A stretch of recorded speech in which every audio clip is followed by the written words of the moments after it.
A'udzu billahi minasyaitonir rajim. Bismillahirrahmanirrahim.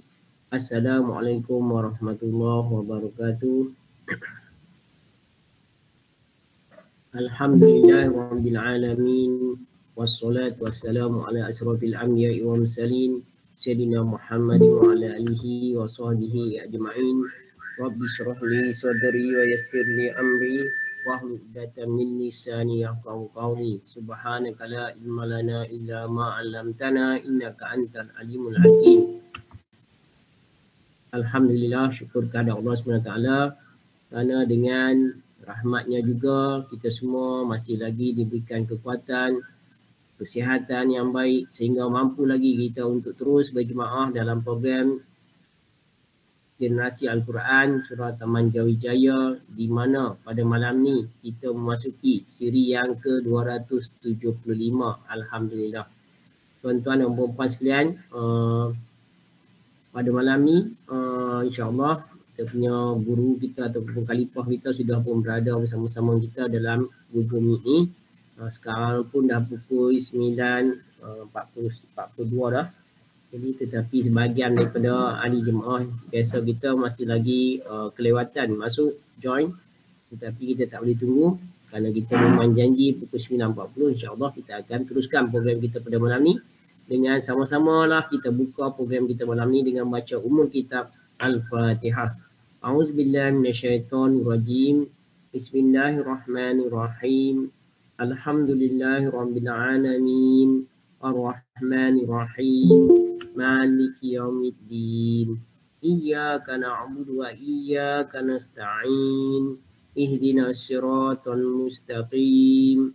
Siratal ladzina an'amta 'alaihim ghairil maghdubi 'alaihim waladdallin. Amin. Tuan-tuan dan puan-puan sekalian, suka saya maklumkan sebelum ni pada malam ni sebenarnya saya telah pada awalnya kita punya khalifah kita adalah Al-Fadil Ustaz Dr. Hamizul bin Datuk Haji Mahmud yang pun telah bersetuju untuk menjadi khalifah kita pada malam ni. Tetapi kebetulan pada petang tadi beliau maklumkan beliau ada perkara penting yang kena diselesaikan dan tak boleh join pada malam ni. Jadi wallahualam, jadi saya pun terpaksa mencari guru yang lain untuk membantu. Jadi dengan suka citanya saya maklumkan Alhamdulillah Al-Fadil Ustaz Muhammad Ishaq bin Ismail telah bersetuju untuk menjadi khalifah Bidan Tujung kita pada malam ni. Jadi kita sangat-sangatlah berasa gembira dan mengalu-alukan kehadiran Al-Fadil Ustaz Muhammad Ishaq Ismail yang terus sudi membantu kita untuk menjayakan program kita pada malam ni dan malam-malam yang sebelumnya. Saya pun dah lupa dah berapa kali dah. Banyak kali dah juga Ustaz menjadi khalifah dalam program ni yang membantu kita supaya kita dapat menyelesaikan program kita insya-Allah. Jadi pada malam ni Ustaz Muhammad Ishaq bin Ismail akan bersama-sama kita menjadi guru dan khalifah kita dalam program kita, di mana Ustaz dah mahir sangat dah dengan program apa yang kita buat pada program ni.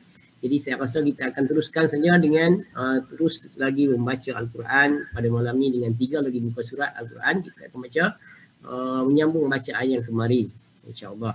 Di mana pada malam ni kita akan sambung membaca surah yang baru, iaitu surah yang ke-76 dan juga surah yang ke-77. Surah yang ke-76 dan juga surah yang ke-77 iaitu surah Al-Insan dan surah Al-Mursalat. Di mana kita boleh bacanya di buku surat 578 sampai 581 insya-Allah. Jadi insya-Allah sebentar lagi saya akan serahkan kepada Ustaz untuk memperdengarkan bacaan daripada kedua-dua surah yang berkenaan, dan seterusnya saya akan baca pula terjemahan dalam bahasa Melayu surah yang berkenaan, dan akhir sekali saya akan serahkan kembali kepada Al-Fadil Ustaz untuk slot kita yang berikutnya, iaitu slot kuliah ataupun tazkirah dalam slot full time, iaitu kuliah jam 11 kita insyaAllah, kuliah jam 10 kita insyaAllah. Jadi tuan-tuan dan puan-puan sekalian, malam ni kita akan baca surah yang sering kita baca, bukan sering kita baca, sering imam baca hari Jumaat bersama-sama dengan surah As-Sajdah. Jadi surah Al-Insan. Dan juga surah Al-Mursalat adalah surah yang terakhir sebelum kita memasuki juzuk yang ke-30. Jadi istimewa pada malam ni. Jadi tanpa melengahkan masa lagi, saya dengan ini mempersilakan Al-Fadil Ustaz Muhammad Ishaq bin Ismail, Haji Muhammad Ishaq bin Ismail, untuk memperdengarkan bacaan ayat suci Quran daripada surah Al-Insan dan juga Al-Musrat. Silakan Ustaz. Baik, terima kasih kepada Ustaz Abdul Rahim kita di atas pengurusi majlis kita pada malam ini. Dan insya-Allah pada malam ini kita dah masuk siri yang ke-275.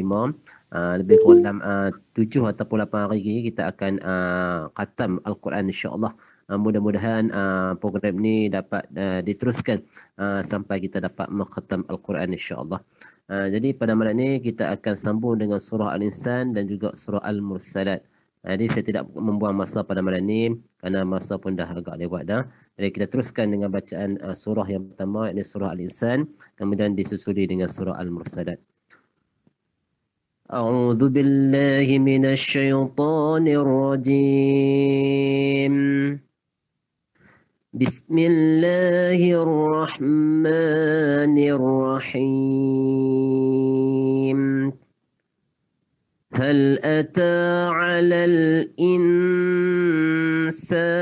حين من الدهر لم يكن شيئا مذكورا إنا خلقنا الإنسان من نطفة أمشاج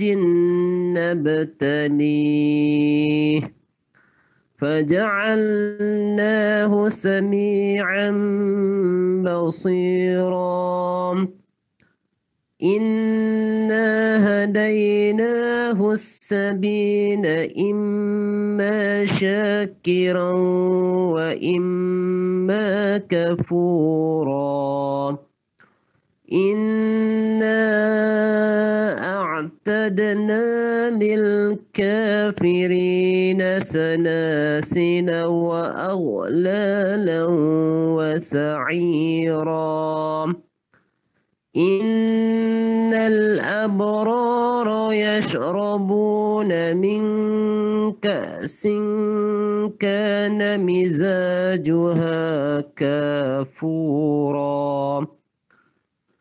عينا يشرب بها عباد الله يفجرونها تفجيرا يوفون بالنذر ويخافون يوما كان شره مستطيرا ويطعمون الطعام على حبه مسكينا ويتيما وأسيرا إنما نطعمكم لوجه الله لا نريد منكم جزاء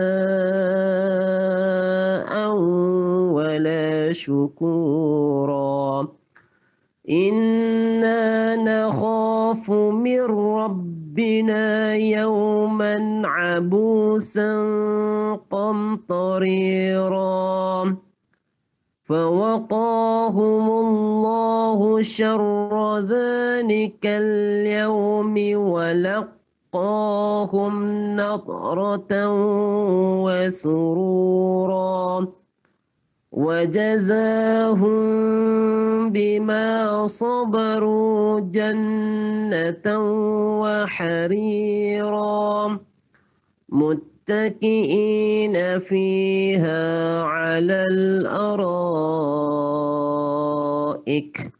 لا يرون فيها شمسا ولا زمهريرا ودانية عليهم ظلالها وذللت قطوفها تذليلا ويطاف عليهم بآنية من فضة وأكواب كانت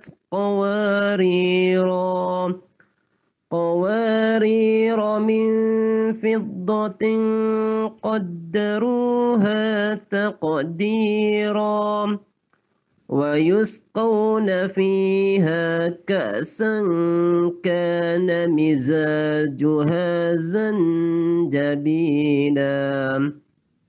عينا فيها تسمى سلسبيلا ويطوف عليهم ولدان مخلدون إذا رأيتهم حسبتهم لؤلؤا منثورا وإذا رأيت ثم رأيت نعيما وملكا كبيرا عاليهم ثياب سندس خضر واستبرق وحلوا أساور من فضة وسقاهم ربهم شرابا طهورا إن هذا كان لكم جزاء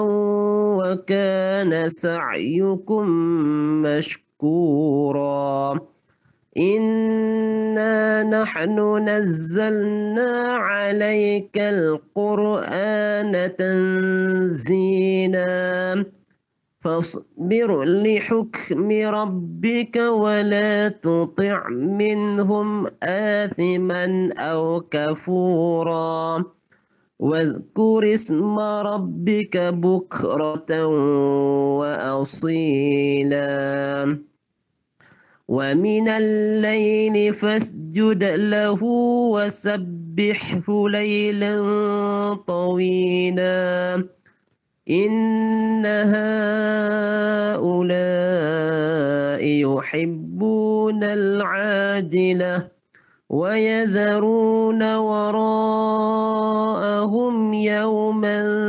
ثقيلا نحن خلقناهم وشددنا أسرهم وإذا شئنا بدلنا أمثالهم تبديلا إن هذه تذكرة فمن شاء اتخذ إلى ربه سبيلا وما تشاءون إلا أن يشاء الله إن الله كان عليما حكيما يدخل من يشاء في رحمته والظالمين أعد لهم عذابا أليما بسم الله الرحمن الرحيم والمرسلات عرفا فالعاصفات عصفا والناشرات نشرا فالفارقات فرقا فالملقيات ذكرا عذرا أو نذرا إنما توعدون لواقع فإذا النجوم طمست وإذا السماء فرجت وإذا الجبال نسفت وإذا الرسل أقتت لأي يوم أجلت ليوم الفصل وما أدراك ما يوم الفصل ويل يومئذ للمكذبين ألم نهلك الأولين ثم نتبعهم الآخرين كذلك نفعل بالمجرمين ويل يومئذ للمكذبين ألم نخلقكم من ماء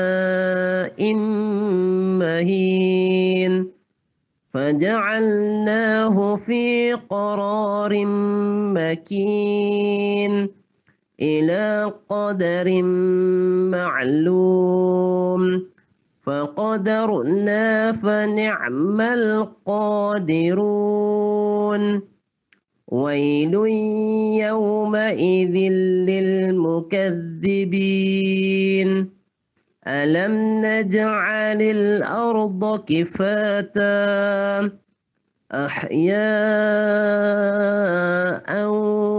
وأمواتا وجعلنا فيها رواسي شامخات وأسقيناكم ماء فراتا ويل يومئذ للمكذبين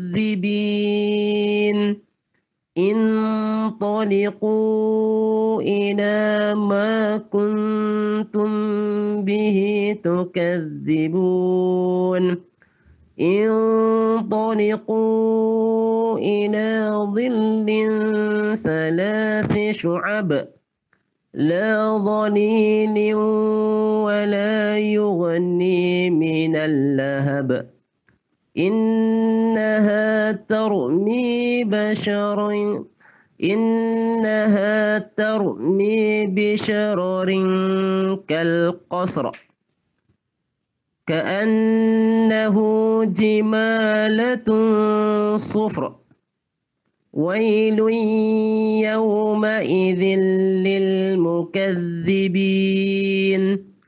هذا يوم لا ينطقون ولا يؤذن لهم فيعتذرون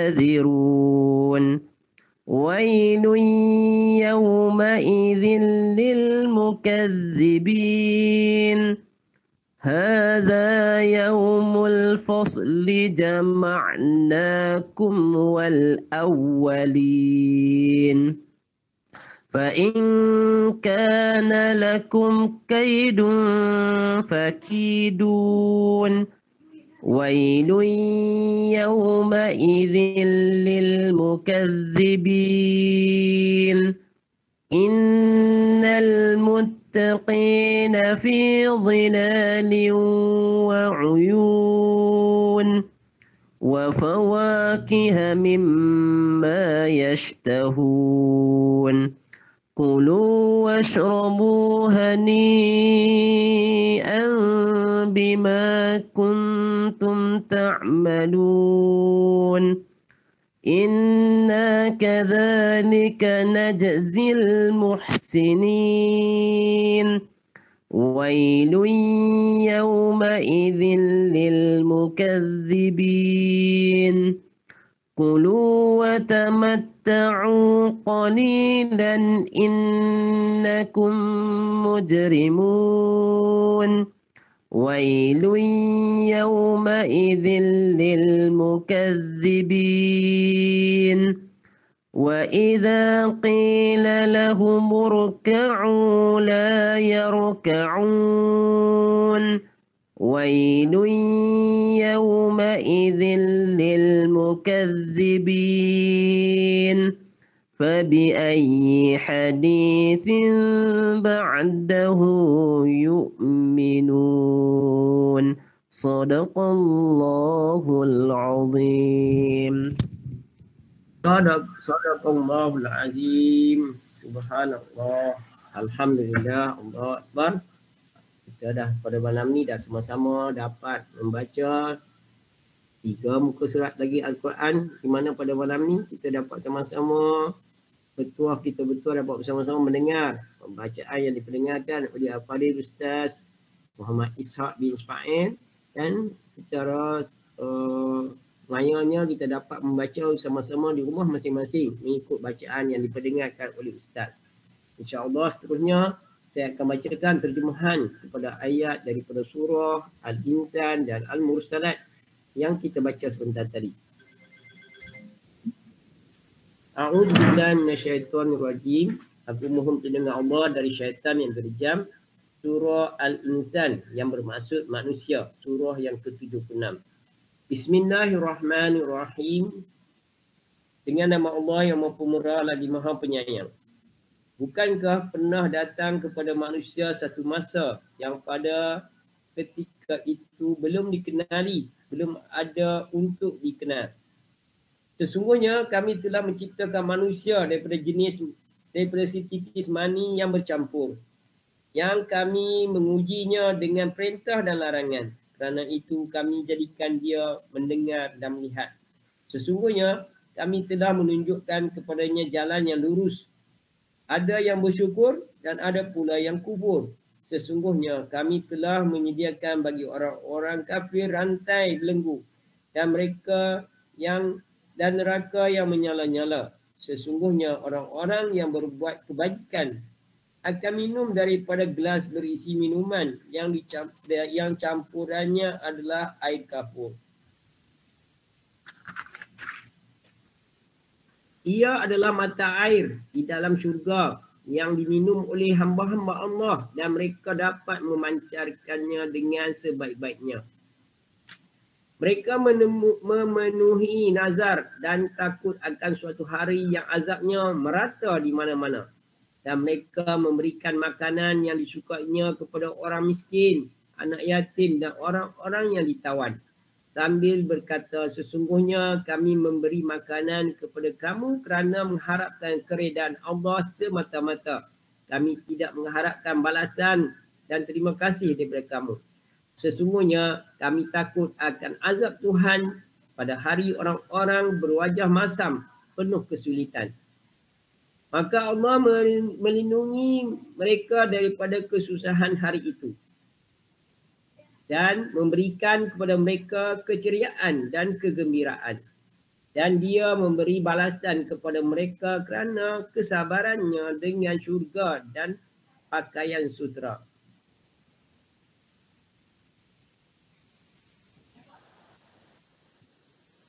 Di sana mereka duduk bersandar di atas pelamin. Mereka tidak merasakan teriknya matahari dan tidak pula kesejukan yang berlebihan. Naungan pohon-pohon di dalam syurga itu dekat dengan mereka dan memudahkan untuk memetik buahnya.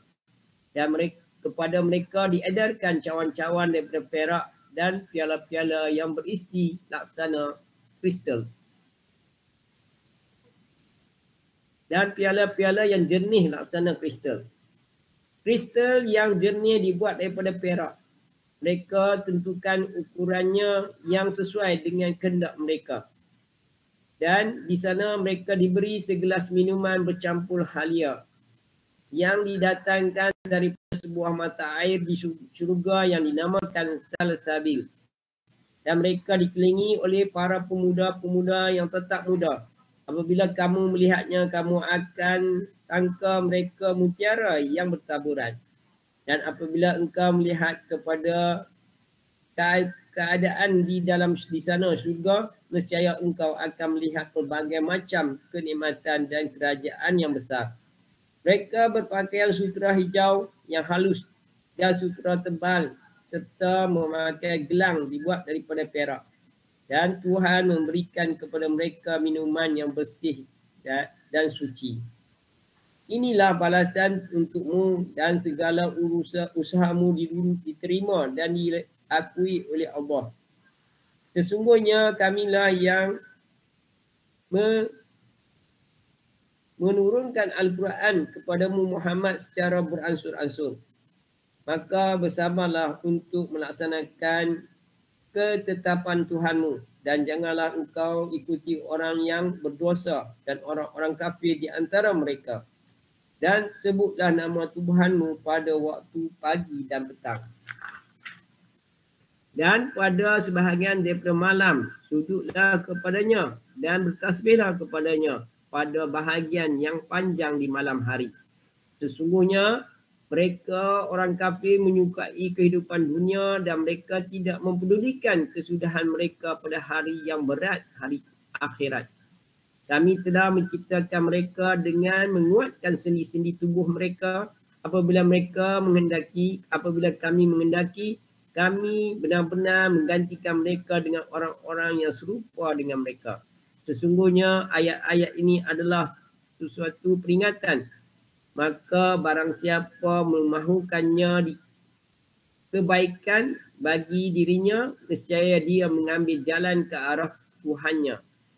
Dan kamu tidak mampu menempuh jalan itu kecuali jika dikehendaki Allah. Sesungguhnya Allah adalah Maha mengetahui lagi Maha bijaksana. Dia memasukkan siapa yang dikehendakinya ke dalam rahmatnya syurga. Dan bagi orang-orang zalim disediakannya azab yang pedih.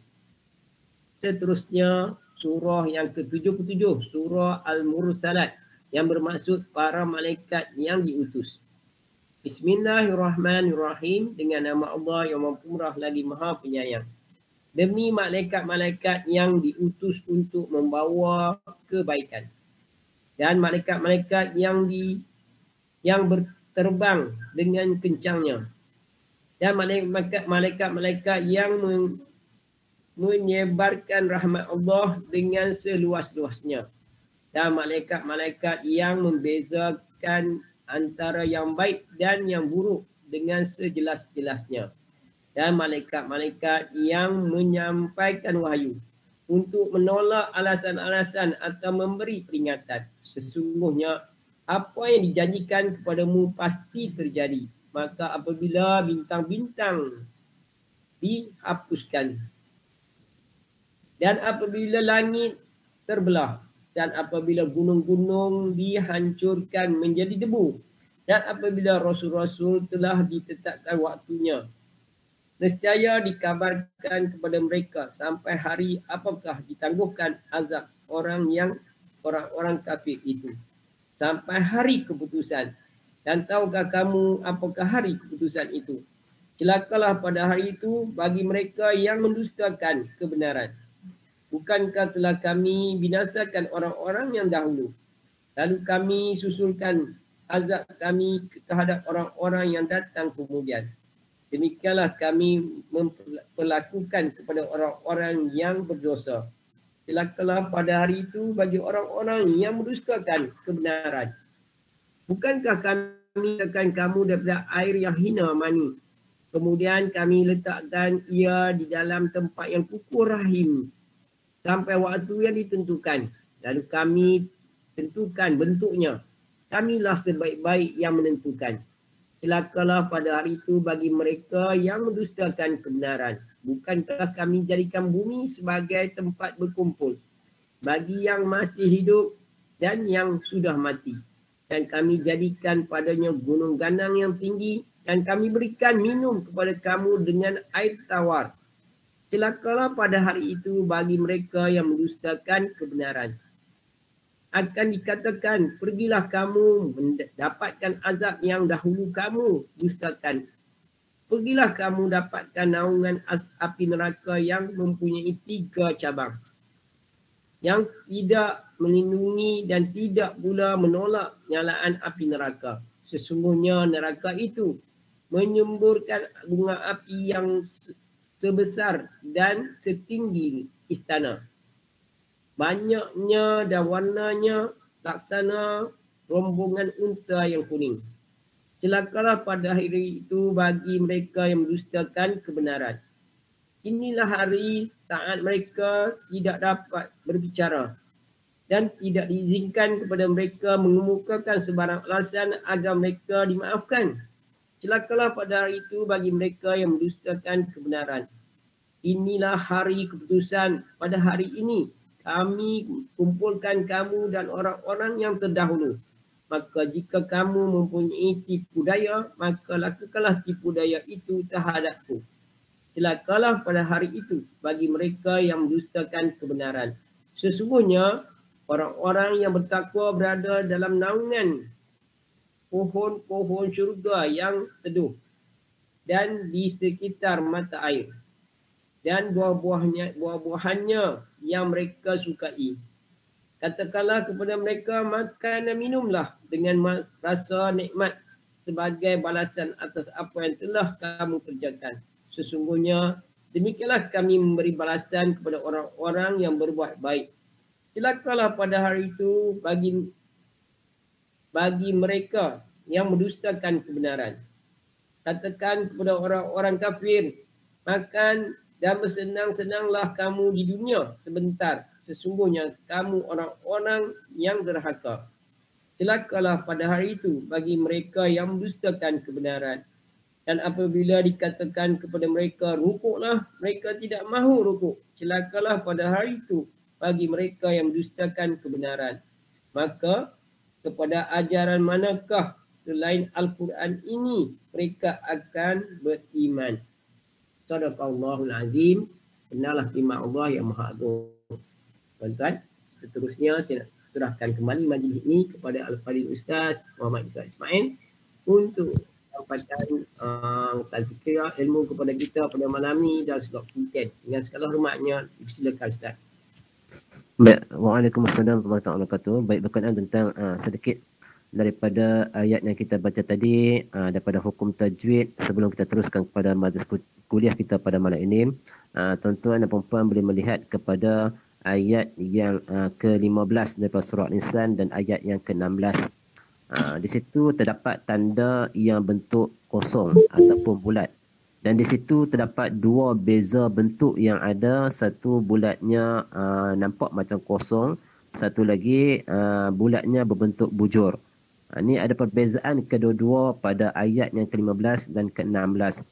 Yang salah satunya dipanggil tanda ziyadah. Tanda ziyadah ni makna ketika mana kita waqaf dibaca pada alif itu seolah-olah memang adanya alif. Jadi qawarira, dua harakat kita baca dengan waqaf. Yang satu lagi dia panggil tanda hazaf. Hazaf ni pada bacaan kita buang. Ini qawarira min, bacaan dia secara tidak dipanjangkan. Ini dia panggil tanda hazaf. Itu beza kedua-dua tanda yang terdapat pada ayat ayat ke-15 dan ayat ke-16. Kemudian kita masuk kepada seterusnya. Pada surah Al-Mursalat, muka surat 580, pada ayat yang ke-14.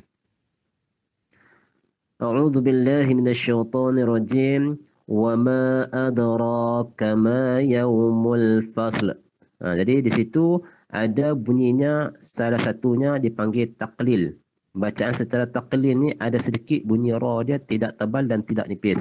Kalau kita baca secara taklil, wa ma adra, dia tak bunyi wa ma adra, tebal. Dia tak baca secara tafkhim, tak baca secara tarqiq. Dia tafkhim yang kita belajar adalah bacaan ra tebal. Tarqiq bacaannya ra nipis. Yang ni bacaan ra taklil. Ra taqlil makna di antara tebal dan nipis, dia berada di tengah-tengah. Wa ma adara, tak perlu kita tebalkan, tak perlu kita nipiskan. Bacaan dia sederhana. Lepas tu kita baca dalam surah Inna Anzalna. Inna anzalnahu fi lailatul qadr wa ma adara. Tak perlu bunyi wa ma adara. Tak perlu ditebalkan, tak perlu dinipiskan. Baik, kemudian di akhir pada ayat 14 tu yaumul fasl. Ada bunyi raum. Apa makna raum? Raum ni maknanya bunyi perlahan, 1/3 bunyi. Bila kata 1/3 bunyi, ada sedikit bunyi lam. Fasl, fasl, ada bunyi sikit li, tapi li tu hanya sekadar bunyi 1/3 bunyi. Kalau bunyi yang betul fasli, kita matikan dan kita waqaf ataupun kita baca dengan ada bunyi li. Tapi yang ni 1/3 bunyi, sedikit sahaja bunyi. Fasl. Tapi mulut kita kena senyum. Fasl. Pasal nak ambil huruf lam tu dalam keadaan berbaris kasrah. Itu dia punya cara bacaan yang kita baca dengan rom. Itu sedikit bunyi perlahan dekat situ. Baik. Yang tu berkenaan tentang bacaan yang kita dapat daripada 3 kaedah yang ada di situ. Tanda ziyadah, tanda hazaf, ra taqlil dan satu lagi bacaan secara rom. Kalau kita nak ambil banyak-banyak takut tak boleh ingat, kita ambil 4 tu dulu insya-Allah. Baik, kita teruskan kepada kuliah kita pada malam ini daripada surah Al-Insan. Dan surah Al-Insan ni baginda Nabi Muhammad bersabda, dan bacalah kamu pada hari Jumaat, ini surah As-Sajdah dan juga surah Al-Insan. Ini 2 surah digalakkan kepada kita, surah As-Sajdah dan satu lagi surah Al-Insan. Surah Al-Insan ni kelebihan dia adalah kalau kita baca, salah satunya orang kata apa, memperingati kita kepada banyakkan memberi. Banyakkan memberi. Apa yang kita ada, kita berikan segala-galanya untuk agama Allah Subhanahu wa taala. Dan banyak yang kita bagi itu akan dipulangkan di akhirat sana. Sebab itu dalam surah Al-Insan ni permulaannya menceritakan kepada kita Allah Taala jadikan manusia daripada ada dan daripada tiada kepada ada.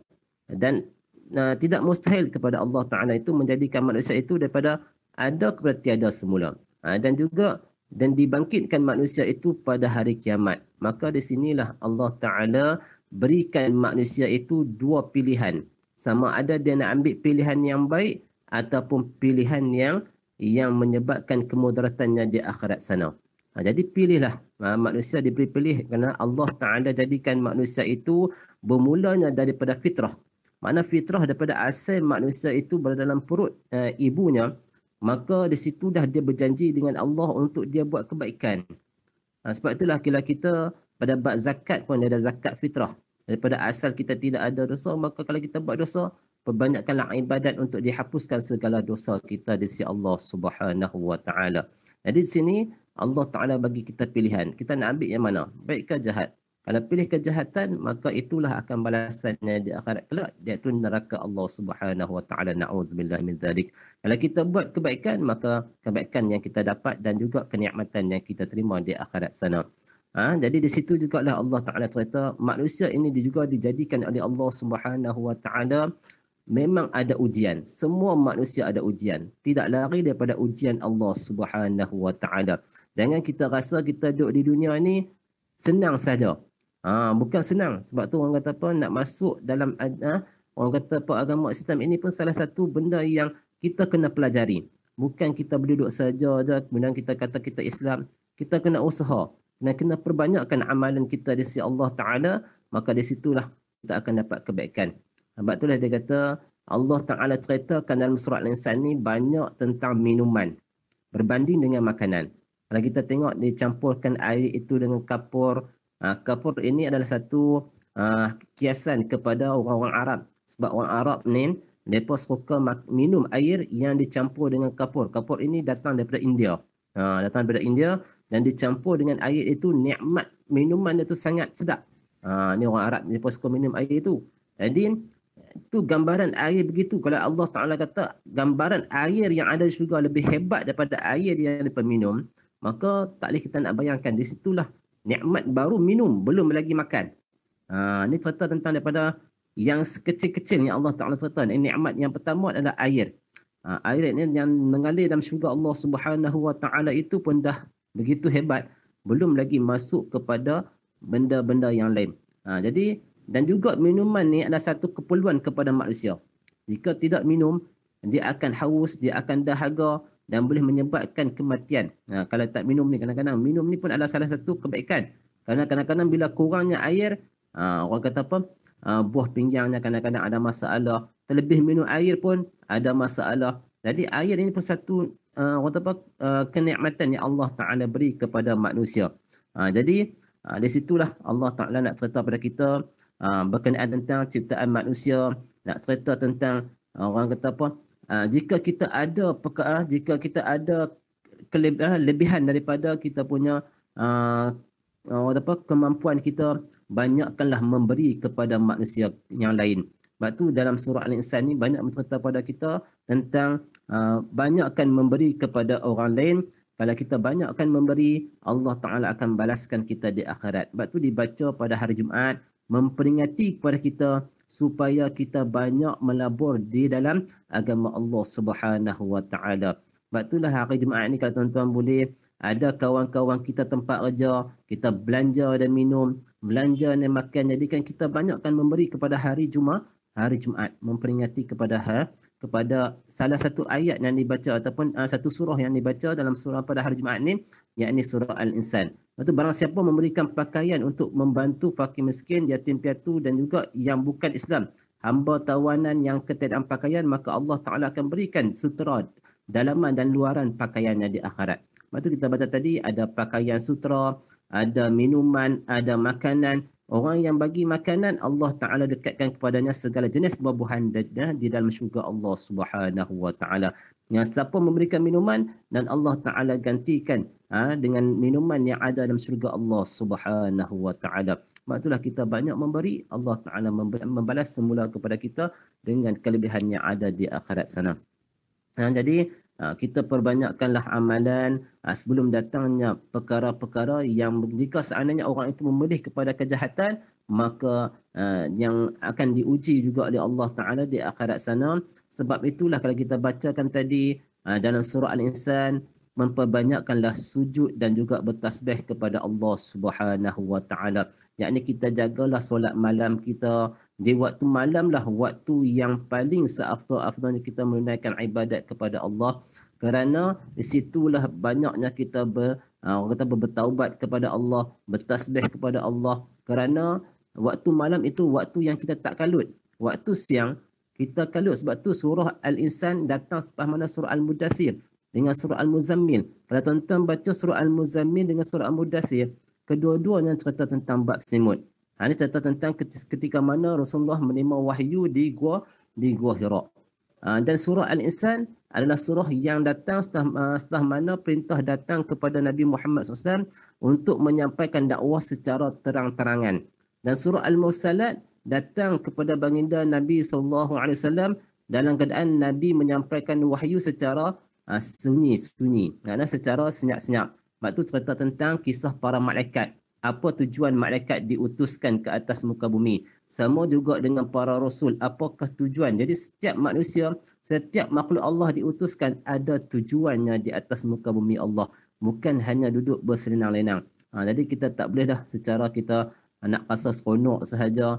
Kita kena banyakkan ibadah kepada Allah Subhanahu Wa Ta'ala. Jadi kita pun dah nak dekat di mana pada hari raya Korban, dan telah diumumkan bahawa 10 Julai ini adalah 1 Zulhijjah. Maka di situlah kita mendekatkan diri kita kepada Allah Subhanahu Wa Ta'ala dengan melakukan ibadah korban di sisi Allah Subhanahu Wa Ta'ala. Sebab itulah firman Allah Subhanahu Wa Ta'ala, "La yanalallahu luhumuha wala dima'uha, walakin yanaluhu taqwa minkum." Tidak sampai kepada Allah akan daging-dagingnya dan juga darah-darahnya. Yang sampai kepada Allah adalah taqwa di kalangan kamu. Kita takut akan Allah, maka kita lakukan banyakkan ibadah kepada Allah. Maka di situlah tanggungjawab kita diutuskan di atas muka bumi Allah, hanya mendekatkan diri kita kepada Allah. Di samping kita melakukan pekerjaan-pekerjaan duniawi kita, di samping itu jangan kita lalai daripada mengingati Allah Subhanahu Wa Ta'ala. Jadi banyakkanlah kita menjaga ibadat kita. Sebab tu dalam sahabat baginda Nabi Islam, setelah mana menunaikan ibadat puasa, sahabat-sahabat berdoa selama 6 bulan selepasnya dengan minta Allah Ta'ala terima segala amalan. Sebab tu tuan-tuan jangan tinggalkan doa yang kita bacakan selalu, Rabbana taqabbal minna du'aana wa salatana wa siyamana wa qiyamana wa ruku'ana, sehinggalah habis doa tu. Jangan tinggal, sebab kita doa supaya Allah Ta'ala terima segala doa-doa kita, terima segala amalan kita, amal ibadat kita, dan termasuklah puasa kita yang kita lakukan pada bulan-bulan yang lepas. Mudah-mudahan Allah Ta'ala terima segala puasa kita dan juga amal kita yang akan datang, yakni pada hari raya Korban. Sebab itu disunatkan kepada kita oleh para ulama mengajarkan kepada kita, setelah mana habisnya kita melakukan ibadat Korban, tunaikanlah solat mutlak 2 rakaat. Habis sembelih lembu itu, tunaikan solat mutlak dan berdoalah kepada Allah. Mudah-mudahan Allah Ta'ala terima amalan yang kita lakukan, yakni ibadat korban kita itu, supaya kita lakukan semata-mata kerana Allah, bukan sebab kita nak dapat keseronokan saja, tetapi nak dapat syiar Islam itu dapat dipertingkatkan di sisi mata masyarakat yang lain. Itu yang kita buat di tempat kita. Banyak kelebihan kita buat tempat kita. Yang pertama, kita dapat lihat darah itu keluar. Kita boleh baca doa, inna solati wa nusuki wa mahyaya wa mamati lillahi rabbil alamin. Ini diajar oleh baginda Nabi SAW kepada Sayyidatina Aisyah. Ketika mana Aisyah masuk korban, Sayyidatina Aisyah tak pergi ke tempat korban, maka Rasulullah kata, wahai Aisyah, pergilah kamu ke tempat sembelihan yang kamu masuk. Kemudian kamu bacalah doa inna solati sampai habis doa itu yang kita baca dalam doa kita. Kemudian maka doalah kepada Allah supaya Allah Ta'ala terima segala amalan yang kita buat ini. Allahumma hadha minka wa ilaika fataqabbal minni. Ya Allah, ini lembu datang daripada engkau ya Allah. Ya, aku dapat masuk ibadat korban dan kepada engkau aku berkorban, maka terimalah ibadat korbanku ini. Ini yang diajar oleh baginda Islam, doa yang kita baca setelah mana kita dah bahagikan daging-daging itu kepada fakir miskin, maka kita berdoalah doa tadi, Allahumma hadza minka wa ilaika fataqabbal minni. Jadi insya-Allah sedikit perkongsian kita pada malam ini dah hampir pada pukul 11.30 dan saya tidak memanjangkan dan saya serahkan kembali kepada pengurusi kita insya-Allah. Assalamualaikum. Waalaikumsalam warahmatullahi wabarakatuh. Subhanallah, alhamdulillah. Tuan-tuan, kita dapat sama-sama malam ni mendengar perkongsian ilmu yang disampaikan oleh Al-Fadil Ustaz Muhammad Ishaq bin Ismail kepada kita pada malam ni, dan saya rasanya sangat baik untuk kita jadikan sebagai panduan amalan seperti doa-doa yang disebutkan tadi daripada Ustaz juga telah pun memberi takrib rakyat dan memberikan sedikit 4 panduan tajwid tadi dalam surah Al-Insan dan juga surah Al-Mursalat yang telah kita baca tadi, yang saya rasa mungkin sebahagian kita tak perasan ataupun tak tahu dengan istilah-istilah yang Ustaz sebutkan tadi. Jadi saya rasa baik untuk kita jadikan sebagai ilmu pada malam ni, di mana tuan-tuan boleh melihat nanti di dalam YouTube besok hari kita masukkan. Kalau tuan-tuan lupa mencatat, jadi tuan-tuan boleh catat nanti dengan pasang balik di YouTube videonya, dan juga amalan-amalan yang kita sekarang ni dah memasuki bulan Zulhijjah yang kita akan mula memasukinya pada hari lusa, pada lusa besok 30, kerana di Malaysia kita sambung hari raya haji pada hari Ahad. Di Arab Saudi telah diumumkan pun akan sambut pada hari Jumaat. 9 Zulhijjah adalah pada hari Jumaat. Mereka akan sambut pada hari Sabtu. Jadi pada tahun ni di Arab Saudi dia Haji Akbar, sebab pada 9. Jadi amalan-amalan yang Ustaz bagi tahu di mana kita, apa yang kita boleh buat di Malaysia ni adalah ibadah kurban ataupun puasa sebelum hari raya haji. Bolehlah kita amalkan bacaan doa dan sebagainya, kerana kita boleh lihat kurban kita yang kita lakukan di masjid, di surau. Jadi saya rasa doa-doa yang Ustaz bekalkan kepada kita tersebut boleh kita amalkan insya-Allah. Jadi tuan-tuan mungkin sangat berminat dengan apa yang Ustaz sebutkan pada malam ni. Jadi mungkin nak berinteraksi dengan Ustaz pada malam ni. Dengan itu saya mempersilakan tuan-tuan dan puan-puan untuk bertanya ataupun untuk berkongsi pandangan pada malam ni dengan Al-Fadil Ustaz. Jadi saya jemput orang kuat Surau Taman Jawijaya ni, Haji Yaakob. Nama dah Haji Yaakob tak bersemang. Jadi nak silakan Haji Yaakob untuk berinteraksi dengan Ustaz. Silakan. Terima kasih Tuan Rahim. Waalaikumsalam Ustaz. Waalaikumsalam warahmatullahi. Jadi dalam cerita Ustaz tadi, banyak pasal kita tuan terus banyak bersujud padanya. Iaitu bersujud, bertasbih dan beribadat di malam hari. Jadi kita membuat segala amal-amal tersebut, termasuklah korban yang kita akan adakan selepas hari raya haji nanti. Jadi dalam ibadat korban tu tadi ada Ustaz sebut tentang sembahyang sunat tu, sunat mutlak. Ya, ya. Sunat mutlak tu saya pun tak pernah tahu lagi tentang sunat tu. Jadi adakah dituntut ataupun di sana kita membuatnya pada sesudah kita mengerjakan ibadat korban? Itu saja saya. Baik. Waalaikumsalam. Berkenaan tentang soalan yang Yaakob tanya tu, yang tu adalah salah satu ulama memberikan pada kita sunat mutlak boleh dilakukan pada bulan-bulan besar. Jadi kita nak lebih bertaqarrub pada Allah, maka di situ ulama berpendapat untuk kita lakukan solat sunat mutlak dan kita berdoa setelah mana habisnya darah itu keluar, masuk masjid, kita ambil wuduk dan kita solat 2 rakaat. Sebab apa? Nak mendidikkan jiwa kita supaya hampir kepada Allah Ta'ala lagi. Sebab di samping kita dah beribadah, berkorban dan kita tunaikan solat mutlak. Itu untuk kita mendapatkan lebih banyak pahala si Allah Ta'ala dan juga membersihkan jiwa kita. Sebab tu Rasulullah mengajar pada kita, bagi orang yang masuk ibadat korban ini, wajib dia mengambil hati setiap ibadat korbannya. Kemudian kalau seandainya hati itu dia tak boleh makan, rebuslah hati itu dan minumlah airnya.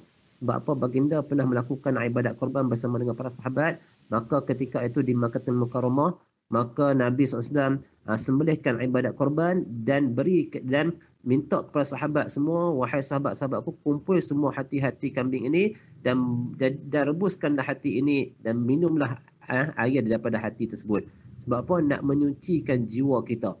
Di samping juga kita boleh menunaikan ibadat solat sunat mutlak. Itu tidak ada, walaupun orang kata tidak ada suruhan. Kalau tuan-tuan cari hadis memang tidak ada. Tetapi orang kata apa? Ulama berpendapat supaya buatlah kebaikan lagi. Mudah-mudahan dapatlah kebaikan di sisi Allah Subhanahu Wa Taala, insya-Allah.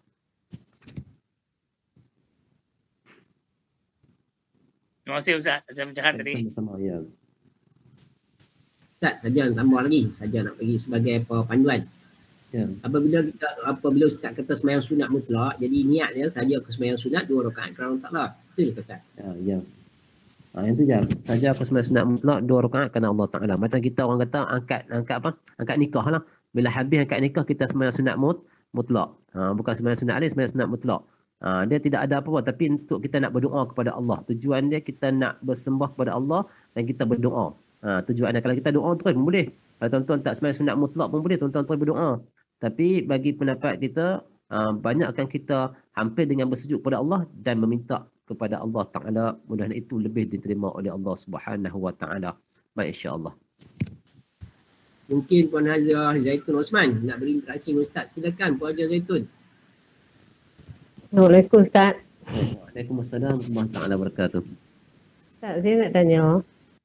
Macam Al-Quran kan, bila kita pegang, kita buka, kita baca pahala kan.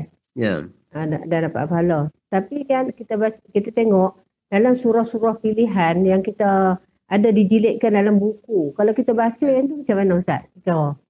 Baik, kalau bacaan benda kebaikan semuanya ada pahala. Sebab apa? Yang kita baca, yang kita pernah pegang pada hadis baginda, setiap satu huruf itu dikira 10 hasanah.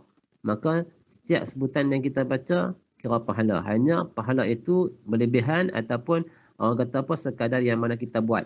Kalau lebihnya kita menggunakan semua panca indera kita, mata, mulut dan pendengaran kita, maka dengan fikiran kita, maka itu lebih orang kata apa, banyak pahala si Allah Ta'ala. Sebab tu dah ada perbezaan dari segi orang yang baca jadi imam tengok mashaf dengan orang yang jadi imam tak tengok mashaf. Itu ada kelebihannya. Sebab tu kadang-kadang yang suruh tengok mashaf juga supaya apa, kita dapat dengan panca indera. Ada yang setengah itu mengatakan bahawa tengok itu segi orang kata tak tera pula. Jadi terpulanglah masing-masing. Jadi dia nak tengok ke tak tengok ke terpulang. Hanya kelebihan dia, orang yang menghafaz ini bila terpadam lampu dia boleh terus. Kalau malaikat orang yang tak hafal ni terpadam lampu, dia ngangak. Yang tu je kelebihan dia. Jadi ada masing-masing kelebihan dan ada masing-masing ada kekurangan. Jadi terpulanglah kepada kita. Jadi kalau kita baca, biarlah kita tengok pada mashaf, itulah lebih sempurna. Sebab apa? Dari samping itu kita tengok, kita dapat menghayati setiap huruf-huruf dan juga setiap makna-makna yang kita baca. Itu baik, insya-Allah. Terima kasih Ustaz. Baik, sama-sama. Silakan Puan Hajar Sardiah tak? Terima kasih Tuan Haji Rahim. Assalamualaikum Ustaz. Sihat Ustaz? Baik, sihat alhamdulillah. Alhamdulillah, lama tak jumpa Ustaz. Ya, tu dia. Ustaz, nak tanya. Ya. Puasa sunat Zulhijjah. Ya. Mana yang lebih elok daripada 1 hari bulan ataupun kita ambil 3 hari sebelum maksudnya 7, 8, 9 ataupun mana lebih baik 1 sampai 9 kalau kita mampulah. Kalau kata ni ataupun 7, 8, 9. Masih Ustaz? Baik, sama-sama. Atau 9 saja. Ataupun 9 saja. Ataupun 9. Dia ikut pada kita. Kalau kita nak ambil pada hari-hari putih pun ataupun nak ambil pada pada hari Jumaat, Sabtu, Ahad pun boleh, tidak masalah. Tetapi sebab apa? 9 Zulhijjah tu jatuh pada hari Sabtu. Maka kalau kita nak jaga daripada mengelak daripada orang tegahan daripada hari Sabtu tu, maka tuan-tuan boleh ambil Jumaat dengan Sabtu. Kalau Jumaat tak apa, Jumaat kena ada pasangan Jumaat dengan Sabtu. Tapi pasal jatuh hari raya tu hari Sabtu, 10 Zulhijjah, hari Ahad, kita puasa kita raya hari Ahad, tapi 9 Zulhijjah itu jatuh pada hari yang kalau ikut tu Jumaat lah di Mekah, tapi kita mungkin hari Sabtu sebab pada jatuh 10 Zulhijjah tu hari Ahad. Maka nak mengelak daripada hari Sabtu tu, tuan-tuan boleh puasa hari Sabtu saja pun tidak ada masalah pasal dia bertepatan dengan 9 Zulhijjah. Maka tidak ada masalah sebab apa?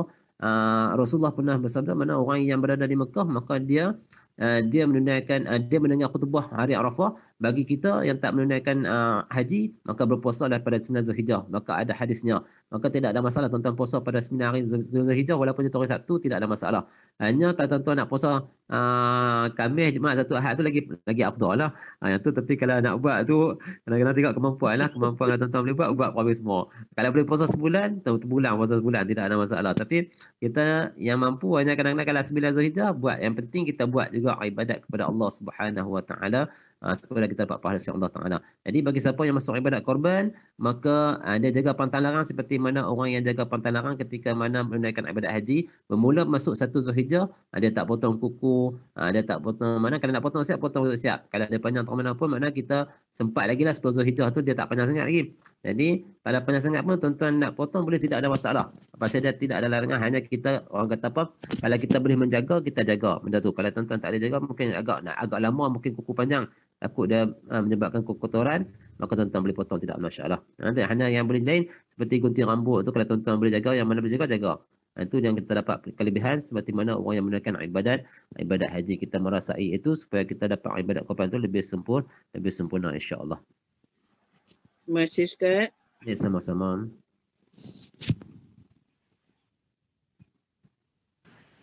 Seterusnya mungkin orang typing kita Abdul Razak bin Abdul Malik nak berinteraksi Ustaz, silakan. Okey wah. Assalamualaikum Ustaz. Waalaikumsalam warahmatullahi wabarakatuh. Saya tanya soalan berkenaan korban ni. Ya. Yang mana lebih baik kita buat korban di tempat kita sendiri, Ya. di tempat kita sendiri, ataupun kita buat di tempat lain ataupun di luar negara? Yang mana yang lebih baik ataupun sama mana-mana pun? Itu Baik. je soalannya. Berkenaan tentang soalan, baik, sama-sama. Baik, berkenaan tentang soalan yang ditanyakan, berkenaan tentang soalan buat di Malaysia ataupun buat di tempat sendiri ataupun buat di tempat lain. Ya. Maknanya kalau di sini kita buat tempat yang kita masuk ibadat korban itu lebih afdal. Kerana di situ banyak pahala yang kita boleh buat. Pahala-pahala sunat yang kita boleh buat seperti kita melihat darah yang keluar. Yang kedua, kita dapat berdoa kepada Allah Ta'ala. Kemudian yang ketiga, kita dapat memberikan daging yang kita masuk ibadat korban tu kepada fakir miskin. Kita sendiri yang berikan. Sebab tu kalau kita masuk dalam setiap ibadat korban, tempat-tempat mana kita masuk, kita sendiri yang berikan ibadat korban tersebut kepada fakir miskin. Kalau seandainya kita boleh terlibat dalam program tersebut, kalau contoh kita pergi luar negara sekali, kita pergi dengan ibadat korban kita masuk luar negara dan kita berada tempat tersebut, maka tidak ada masalah. Tempat yang mana kita pada hari ibadat korban itu kita ada tempat tersebut. Itu yang lebih afdal. Kalau kita buat di tempat luar negara pun tapi kita boleh ikut sekali, maka tidak ada masalah. Tapi hanya orang kata tempat sendiri itu lebih baik kerana kita orang kata apa dapat memberikan seperti yang ambil zakat lah. Tempat yang kita berada waktu yang kita solat. Contoh kita solat hari raya Aidilfitri, contoh di Taiping. Kita di situlah tempat kita keluarkan zakat. Sama juga dengan ibadat korban, tempat mana yang kita masuk ibadat korban, kita ada di situ. Jadi di situlah yang paling afdal. Dia seolah ibadat korban ni seperti zakat lah. Kita nak agihkan daging-daging tadi kepada tempat fakir miskin. Di situlah tempat yang kita kata. Sebab tu kalau orang yang masuk ibadat korban, dia tak boleh keluarkan daging korban itu daripada tempat di mana yang dia sembelih. Sebab apa? Daging itu adalah tempat kawasan mana yang dia masuk tempat tadi, itulah yang paling afdal. Kalau dia keluarkan boleh tak? Ada khilaf para ulama di situ.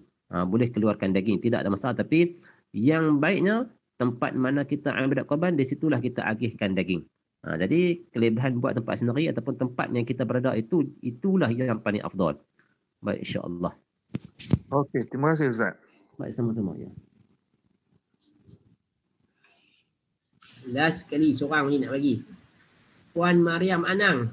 Kalau nak beri interaksi dengan Ustaz, silakan. Puan Mariam. Ya. Daripada Bukit Merah. Terima kasih Cikgu. Assalamualaikum Ustaz. Waalaikumsalam warahmatullahi taala wabarakatuh. Saya nak tanya tadi sama dengan Ustaz Biah tadi tu, tapi jawapannya dah tak ada apa lagi lah kan. Ya. Terima kasih banyak-banyak. Alhamdulillah. Baik sekali Arifah. Terima kasih kepada tuan-tuan yang berinteraksi dengan Ustaz, dan jazakallah khairan katsiran kepada Ustaz yang telah memberikan jawapan yang saya rasa sangat baik untuk kita. InsyaAllah. Cikgu Ustaz, saya tanya satu soalan kat mereka. Mereka tanya soalan, kita tanya satu soalan. Baik, nak tutup soalan, betul, kita tutup soalan insyaAllah. Baik, berkenaan tentang soalan, berapakah yang wajib kita beri kepada fakir miskin dalam ibadat korban? Tuan-tuan pernah tak belajar itu? Berapa yang kita wajib bagikan daging itu pada fakir miskin dalam setiap tumpuk yang kita masuk? 2/3 je. 2/3 je. 1/3 itu dikira sebagai yang afdal.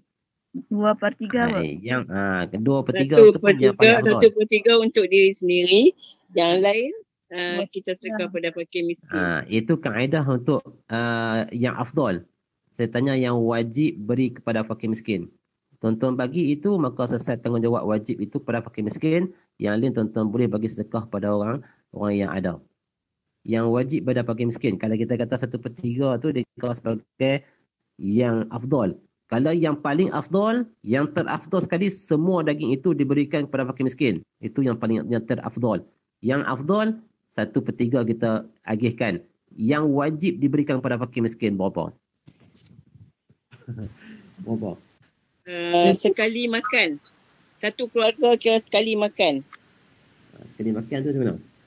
Kira sekali makan, kira kenyang lah. Kira untuk satu keluarga. Dan satu keluarga tu kiranya dia makan kira pagi, kira satu hari makanan lah kira. Tu betul lah, tapi tak tepat dengan orang apa jumlah dah. Nak tengok, nak kandung jumlah dah. Oh, jumlah dia. 1 kilo. 1 Lebih kilo kurang tu setengah banyak. kilo. Setengah kilo. Baik, dalam kitab orang panggil dalam kitab apa nama dia panggil kitab saya tengok kitab kitab apa nama dia.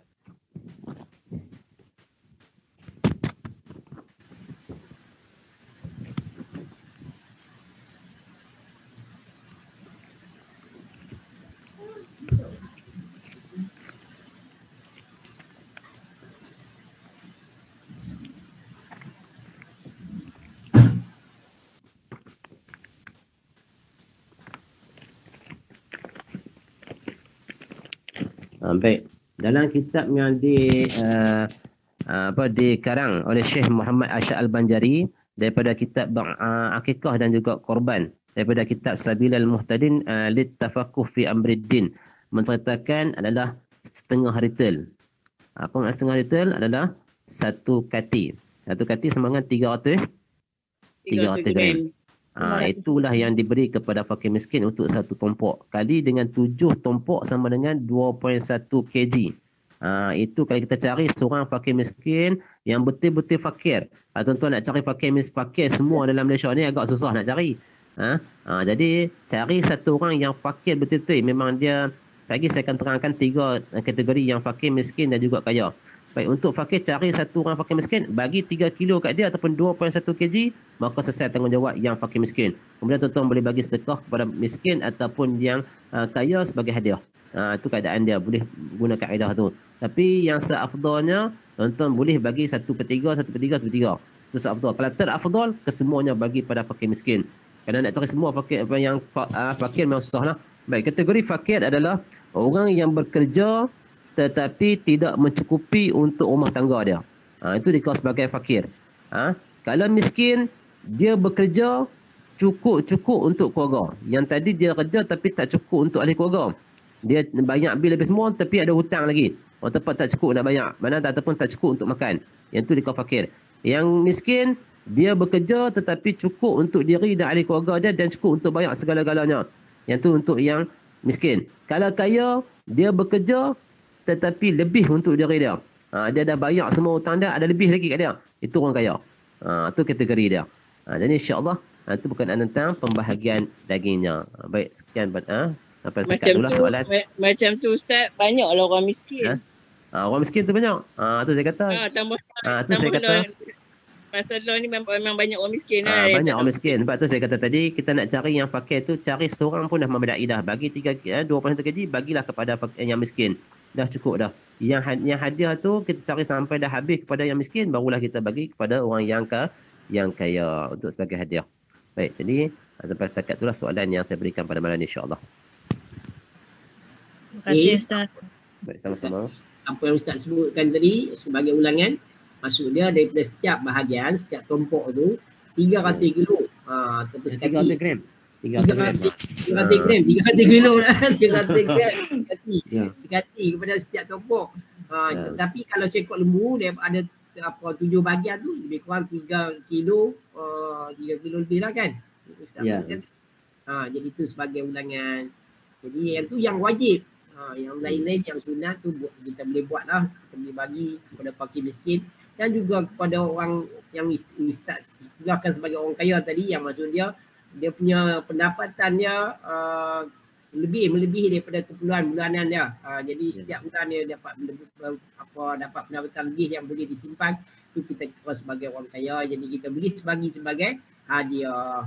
Kerana memang susah nak cari orang fakir pada di Malaysia ni. Orang miskin pun kita pun kadang-kadang kita tak pasti dia mana satu orang miskin. Tapi kita tahulah kata dia memerlukan. Jadi terima kasih Ustaz dan terima kasih kepada tuan-tuan yang bertanya. Jadi sekali lagi saya ucapkan jutaan terima kasih kerana membantu kami menyelesaikan program kita pada malam ni dan dengan berkongsi ilmu kepada kita, khususnya banyak Ustaz berkongsikan tadi dari segi tajwidnya, dari segi tadabbur ayatnya dan seterusnya mengenai hari raya ataupun mengenai ibadah korban yang kita akan sama-sama lalui nanti, panduan-panduan untuk kita doa-doa dan sebagainya. Jadi akhir sekali seperti biasa dalam kuliah maghrib, kuliah subuh dan sebagainya, kita akhiri dengan doa. Jadi saya nak mohon sekali lagi kepada Ustaz untuk bacakan doa untuk kami, aminkan bersama. Silakan Ustaz. Baik, terima kasih kepada tuan pengurusi kita. Jadi sebelum terlambat ni saya nak menjemputlah yang mana ada pada malam ini untuk datang ke Surau Taman Desa Jawi, belakang dekat dengan Masjid Daerah Sebang Perasatan pada hari raya yang kedua. Kita ada mengadakan lebih kurang seekor lembu untuk akikah. Jadi jemput semua sekali lah. Ada yang berhasrat untuk buat akikah, dia minta saya uruskan. Jadi dia minta saya jemput pada tuan-tuan dan perempuan lah, insya-Allah untuk pada hari raya kedua pukul 11.30 akan diadakan tahlil. Jadi insya-Allah. Bismillahirrahmanirrahim. Alhamdulillahirabbil alamin wassalatu wassalamu ala Rasulillah wa ala alihi wa sahbihi ajma'in. Allahumma salli ala sayyidina Muhammadin fil awwalin وصل وسلم على سيدنا محمد في الآخرين وصل وسلم على سيدنا محمد في الملأ الأعلى إلى يوم الدين وصل وسلم على سيدنا محمد حتى ترث الأرض ومن عليها وأنت خير الوارثين اللهم اجعل فكاكا لهم من النار ونجاة لهم من النار وسترا لهم من النار وفداء لهم من النار اللهم ارحمنا بالقرآن واجعله لنا إماما ونورا وهدى ورحمة اللهم ذكرنا منه ما نسينا وعلمنا منه ما جهلنا وارزقنا تلاوته آناء الليل وأطراف النهار واجعله لنا حجة يا رب العالمين وصلى الله على سيدنا محمد وعلى آله وصحبه أجمعين والحمد لله رب العالمين. Amin, amin, amin ya rabbal alamin. Alhamdulillah tuan-tuan. Kita semoga Allah makbulkan doa yang dibacakan oleh Ustaz yang kita aminkan bersama. Hari ni di Jawi ni hujan ni, sekarang ni hujan ni, tadi dah hujan sangat lebat. Sebelum maghrib tadi, sampai waktu maghrib sampai Isyak. Kemudian dia stop tadi masa program kita, ni hujan balik. Jadi harap hujan yang Allah turunin ni adalah sebagai nikmat yang Allah berikan kepada kita, menyuburkan tumbuh-tumbuhan, memberikan kesegaran kepada haiwan dan juga manusia, insya-Allah.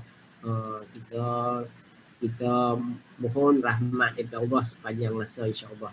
Jadi tuan-tuan dan puan-puan sekalian, berakhirlah program kita pada malam ni. Sebagai penutup ya, insya-Allah kita sama-sama akan bacakan doa khatam Quran secara bernasyid dan seterusnya kita akan baca tasbih al-Baqarah dan suratul As. Allahumma rahamna bil Quran waj'alna imaman wa huda wa rahmah. Allahumma zakirna minhu ma nusina wa'allimna minhu ma jahilna warzuqna tilawatahu عليه